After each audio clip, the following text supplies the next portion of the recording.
Hello and welcome to part 2 of our Monobenzone series. Thank you so much for everyone who commented and shared stories on the last video. There was just so much really good information, and I'm so glad that we can just have conversations like this and actually figure out what is up with this stuff, because sometimes when you're looking for information, it's all like outdated or from 10 years ago. So there are a ton of warnings and dangers surrounding monobenzone. In fact, when doing the research on this topic, I found more posts explaining why not to use it than I did for those sharing like just great successful experiences. There's also a market for making fake monobenzone, which has increased the complexity of an already really difficult product.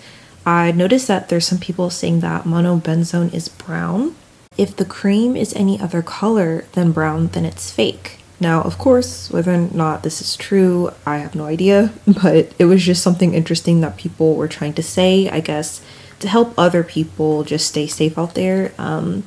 You have to remember, guys, this is a prescription-only topical, and it's prescription-only for a reason, just like hydroquinone is prescription-only.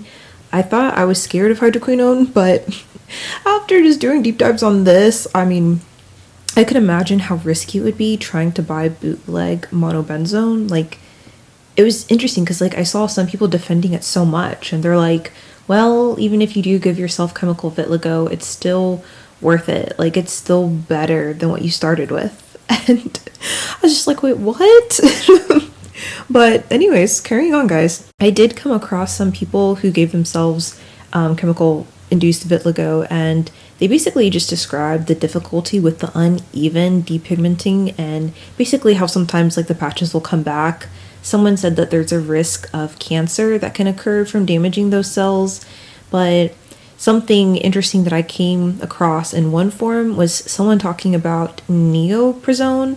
I hope I said that right, but basically it has alpha-arbutin in it, and a commenter had asked why the person who was basically making this post about why not to use monobenzone, they're like, hey, why don't you just start with glutathione or other topicals that you can just easily get? Why did you jump to something so extreme?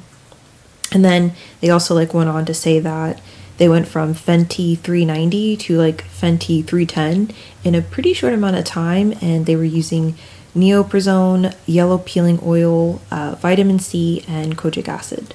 So it was just interesting to see what other people were recommending, what other people had tried, and just hearing successful stories.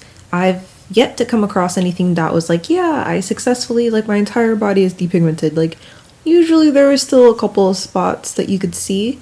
I also found people passionately defending monobenzone, just saying that the risk of skin cancer is the same as any other person who has white skin. Also that the side effects involved with monobenzone is just for those who over-apply it. They also mentioned that being on this for the rest of your life is the same with any topical that you'd be using for depigmenting, but I don't know. As far as there being an alternative for monobenzone, no one had an answer. Apparently this is still, with how risky it is, this is still the top of the chart. But I did notice there was a lot of talk about mequinol. So it was brought up pretty often, but it's one of those that you have to be using close to a year to really get your full results as well.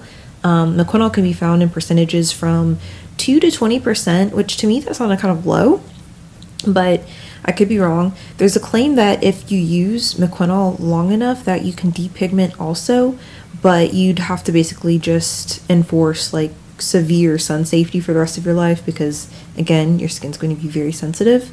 But unlike monobenzone, with mequinol, tanning is still possible. So even if you were able to depigment, you could get a slight tan afterwards, which to me that didn't make quite a lot of sense. I'm not sure if mequinol will get you the super white color like monobenzone does, but to be honest, the white color from monobenzone, it just looks uncanny. It doesn't look natural. So I would just assume anything else would look more natural.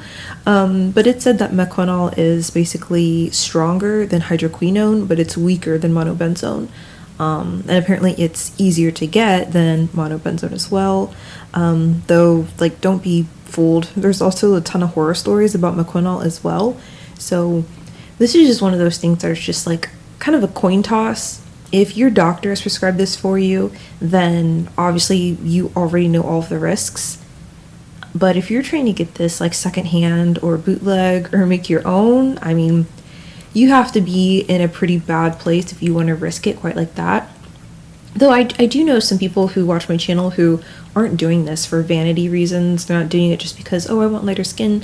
They're doing it because they have actual problems and issues. So I definitely came across some people who are like, yeah, this has been a godsend. This has helped me so much. So it's like, I can't totally demonize it, but just the information that's come up, I mean, it's definitely very interesting.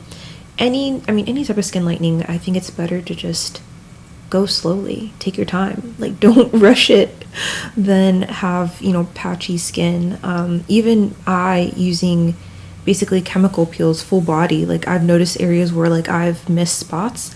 And it's funny because if I, like, let's say take months or even a year in between my chemical peel, that spot will still be there. So even using things that are easily to get and just like over the counter, it's like you can still kind of mess up your skin. But thankfully with those things, it's like, okay, well, you just do another peel and then the spot is gone. So it's not that difficult. But I don't know, just sometimes, like, if you want dramatic results, it's just better to have the patience and just to take your time with it than to go jumping to something that looks like it's just unnatural. But again, other people are using this for different reasons. I am so excited. My 90-day accelerated skin lightening checklist planner is now ready. This is perfect if you're struggling to keep up your routine or if you don't know where to start. Basically, this is like day by day what I did to achieve my goals within 3 months. I tell you basically everything you need to know. All you have to do is like check off the box. So I should tell you like what to take in the morning, what to take in the evening. For different weeks, you guys will be doing like coffee enemas. There are certain times where you'll be doing just different exfoliation routines. I show you or tell you about what topical I mix together. It's really affordable. This isn't like something you're gonna have to like put hundreds of dollars into, but it'll get you started. And basically these are my results doing this exact routine from basically like 3 months, like 90 days. So if you guys are interested, there is a link in the description where you can get it. I'm just so excited for this. Like, I worked so hard on it, and yeah, it tells you just step by step what to do every day. You just check it off. You don't have to really think about it. And yeah, it's going to really help you achieve your goals.